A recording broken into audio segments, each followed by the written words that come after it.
좋은 날입니다. 성령님께서 오늘도 여러분의 심령 가운데 큰 은혜와 평강으로 함께 해주시기를 주님의 이름으로 축복합니다. 오늘은 에스겔서 30장으로 넘어갑니다. 저번 시간에도 말씀드린 것처럼 에스겔서 29장, 30장, 31장, 32장 이 4장은 애굽의 멸망에 대한 예언입니다. 하나님께서 왜 애굽을 심판하실 수밖에 없는가에 대한 설명과 그 심판이 역사적으로 어떻게 이루어지는가, 이런 사실들을 우리에게 알려주기 위한 것이 이 4장의 목적입니다. 왜 애굽이 하나님의 심판을 받았을까요? 사실 이 4장을 다 읽어보면 오늘날 우리에게 꼭 이 필요한 말씀인가, 그냥 애굽이 이런 이유 때문에 멸망했다고 말하면 끝날 것 같은데 4장에 걸쳐서 길게 이야기하는 이유가 무엇일까요? 여러분 어떻게 생각하십니까? 지난 시간에도 우리가 이미 본 것처럼 첫째는 애굽의 교만 때문이고, 자기가 나일강의 큰 악어와 같다, 나를 위해서 이 세상에 애굽에 있는 모든 것을 내가 창조했다, 자기를 마치 창조주 하나님과 비교가지고 자기를 높이는 그 교만함 때문에 하나님이 애굽을 치셨다고 했습니다. 두 번째 이유는 애굽이 이스라엘로 하여금 자신을 자꾸 애굽을 의지하게 만들었지만은 실제적으로 이스라엘이 애굽을 의지할 때는 갈대와 같이 부서져서 오히려 우리의 살을 찌르는 그런 존재였기 때문에 애굽을 하나님께서 심판하셨다. 결국 이스라엘과의 관계 안에서 하나님 믿는 백성에 대한 잘못된 태도 때문에 하나님께서 애굽을 심판하셨다는 것을 우리가 알 수 있습니다. 사실 이 두 가지가 우리가 얻을 수 있는 가장 중요한 교훈이라고 볼 수 있습니다. 그럼에도 불구하고 하나님은 이 애굽의 멸망을 통하여서 우리에게 굉장히 오늘날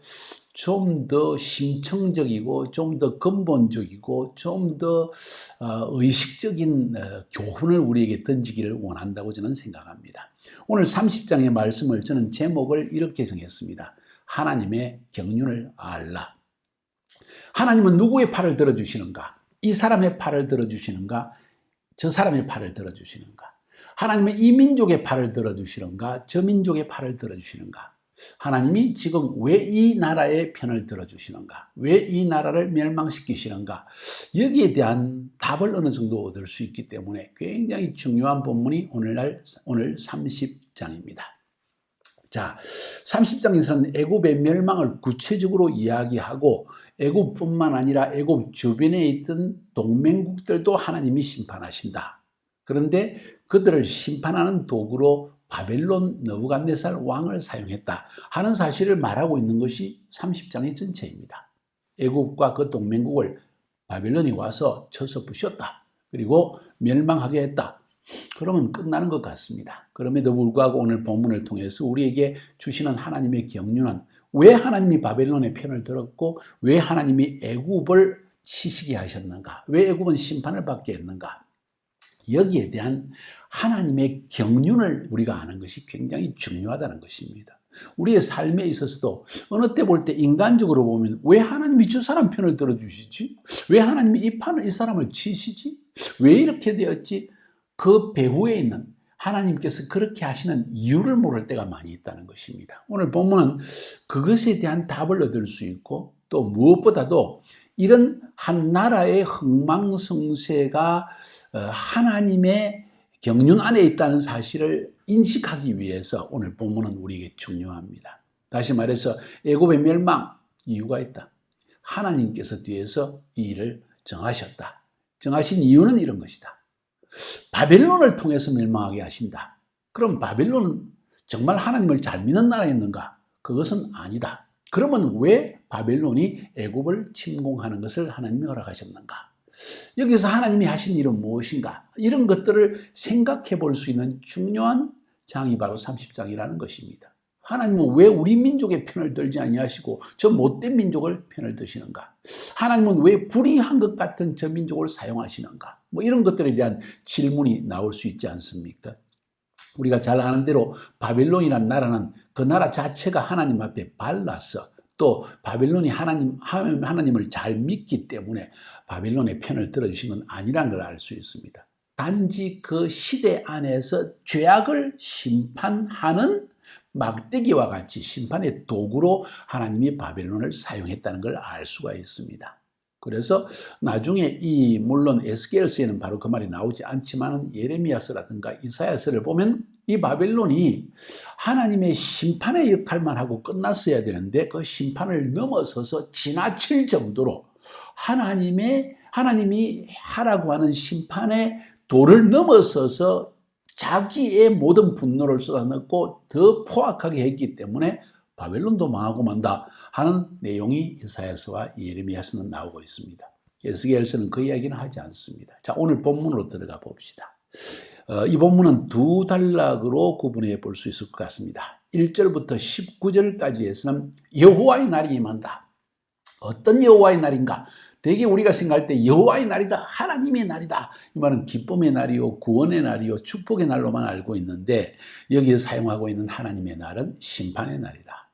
아모스 선지자가 그 심판의 날에 대한 이야기를 하고 난 이후부터 이스라엘 백성들 가운데 여호와의 날이 올 것이다 하고 선지자가 외치면 두려움이 임하기도 했습니다. 맞습니다. 여호와의 날은 우리를 구원하시는 날이지만 역시 심판의 날이기도 합니다. 곧 주님 재림하실 때 여호와의 날이 임할 것입니다. 모든 사람들, 하나님의 형상대로 지음받은 모든 인류가 하나님의 심판대 앞에 설 것입니다. 그날을 여호와의 날이라고 말할 수 있습니다. 오늘 여기서 말하는 여호와의 날은 하나님께서 심판하시는 날. 누구를? 애굽을 심판하신 날. 애굽뿐만 아니라 그 동맹한 나라들을 심판하시는 그 날에 대한 이야기를 하고 있습니다. 1절부터 5절까지 제가 한번 읽어보겠습니다. 여호와께서 나에게 말씀하셨다. 사람의 아들아, 인자야, 너는 나 주 여호와가 하는 말을 예언하고 선포하라. 너희는 슬프다 그날이여 하고 외쳐라. 다시 말해서 애가를 장송곡을 불러라. 그날이 가까웠다. 여호와의 날이 가까웠으니 온 세계의 절망의 날이요 파멸의 날이다. 칼이 와서 이집트를 칠 것이며 에티오피아에 큰 번민이 있을 것이다. 수많은 사람들이 이집트에서 쓰러질 때 이집트의 재물이 약탈을 당할 것이며 그 나라의 터전이 무너져 내릴 것이다. 에티오피아, 리비아, 리디아, 아라비아, 굽 그리고 그들과 동맹한 나라의 군인들도 그 전쟁에서 죽음을 당할 것이다. 일부러 이 1절부터 5절까지만 읽었습니다. 그 안에 모든 내용이 들어있습니다. 하나님의 애굽을 치시는 여호와의 날, 심판의 날이 임하였다는 것이고 그 심판은 애굽뿐만 아니라 애굽과 함께 동맹한 오늘날로 하면 에티오피아, 리비아, 또 리디아라는 것은 터키 남부 지역에 있는 그 큰 제국을 형성하고 있었던 지역이죠. 그리고 아라비아, 굽은 정확하지 않습니다. 그리고 그들과 동맹한 나라의 군인들도 전부 전쟁에 죽임을 당한다. 애굽 편을 든 나라들은 다 심판을 받게 된다. 왜? 애굽이 하나님 앞에 불의한데 그 불의한 자를 도왔다는 것 자체가 너희들도 불의한 것이다. 너희들도 죄가 없지 않다 하는 이야기입니다.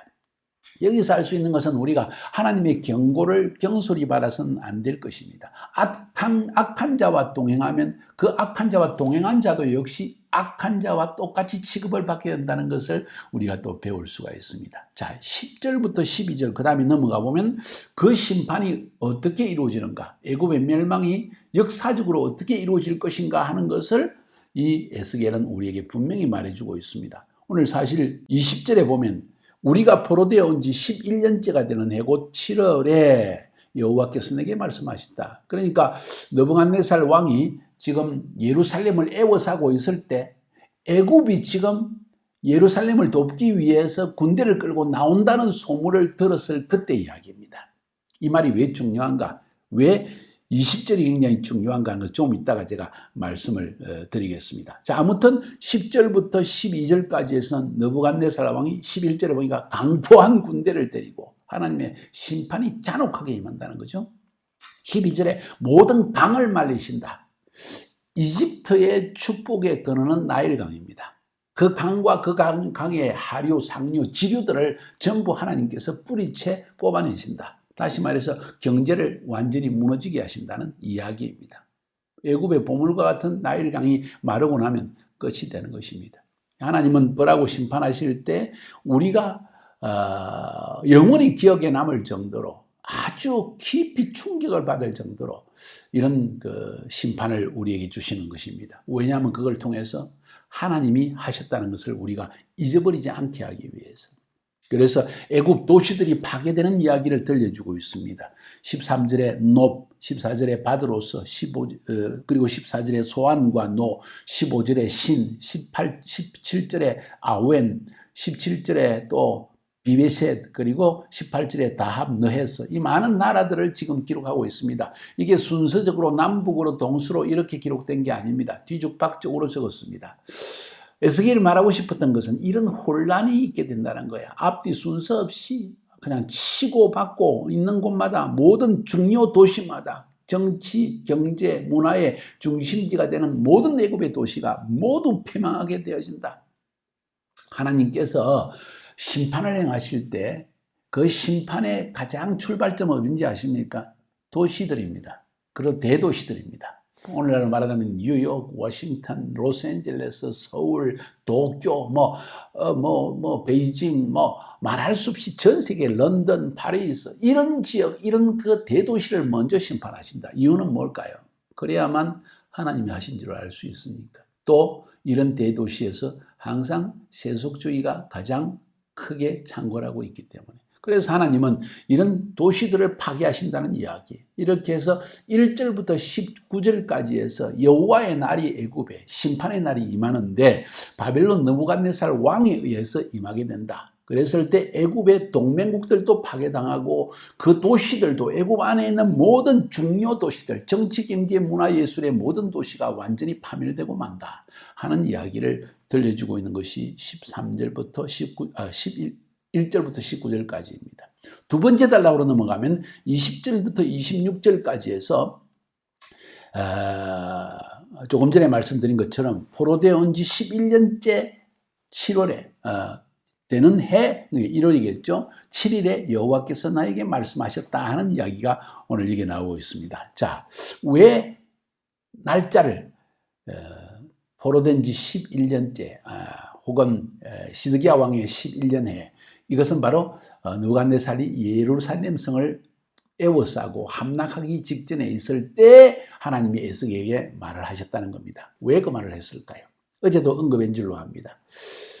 시드기야 왕과 이스라엘 모든 민족들은 바벨론 느부갓네살 왕이 지금 우리를 에워싸고 있지만 우리가 사신을 보냈으니까 애굽을 의지하니까 동맹국이니까 애굽이 우리를 도와줄 것이다 하고 생각했다는 거예요. 근데 하나님께서 오늘 이 말씀을 20절부터 26절까지의 말씀을 주시면서 뭐라고 말하는 거예요? 웃기지 말라. 애굽이 너희를 도울 거라고?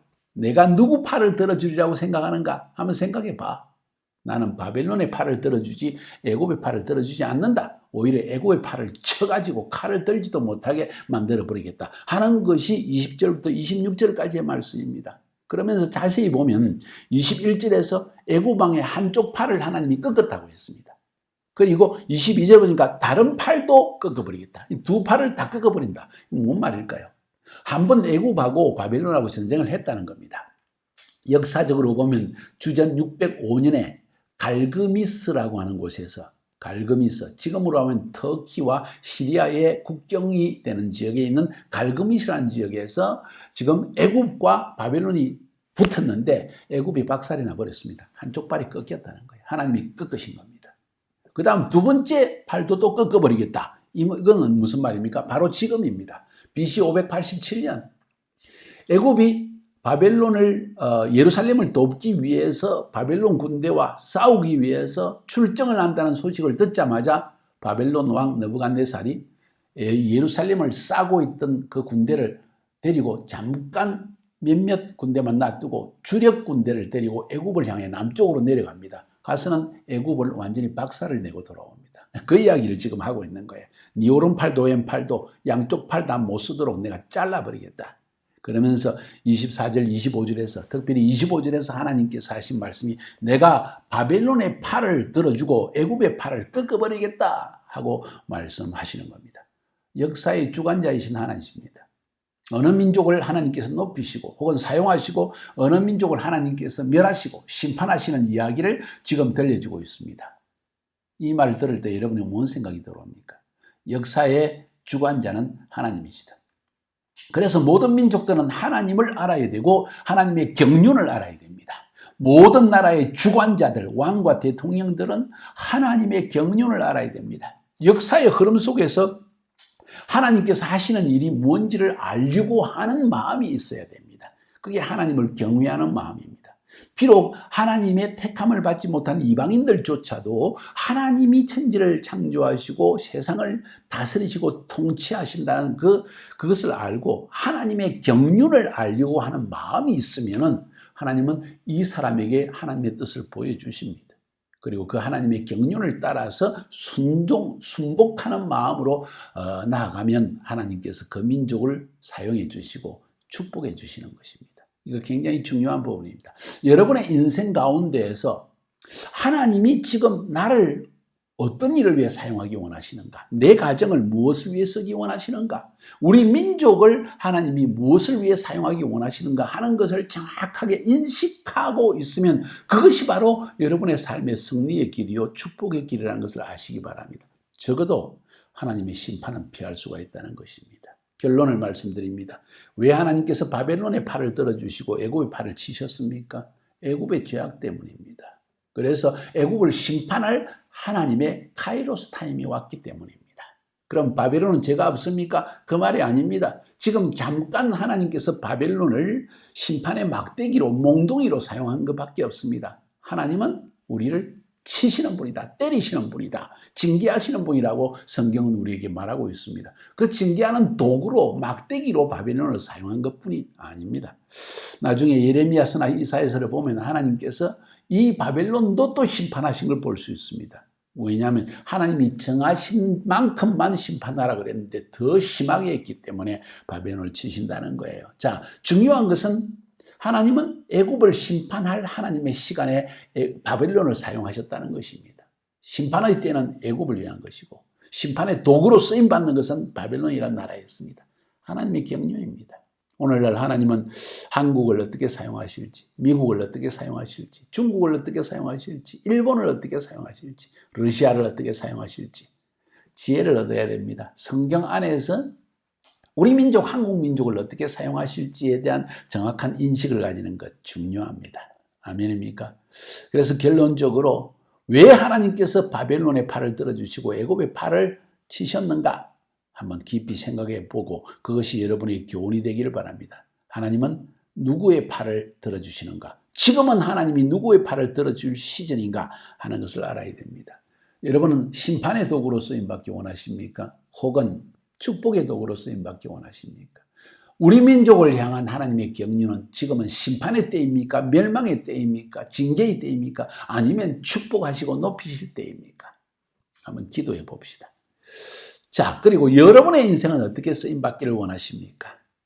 여러분의 인생은 하나님의 심판의 도구로 쓰임받기 원합니까? 아니면 멸망의 대상으로 쓰임받기를 원합니까?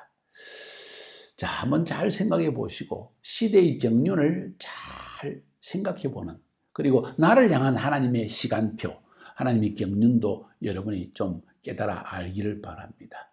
아멘입니까? 그래서 지금 이 시대에 대한 이야기를 오늘 대화 가운데 한번 풀어놓으면 좋을 것 같습니다. 하나님은 우리 민족을 어떻게 사용하기를 원하시는가?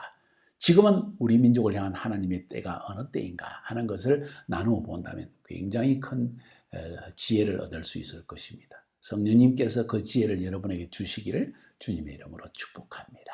승리합시다.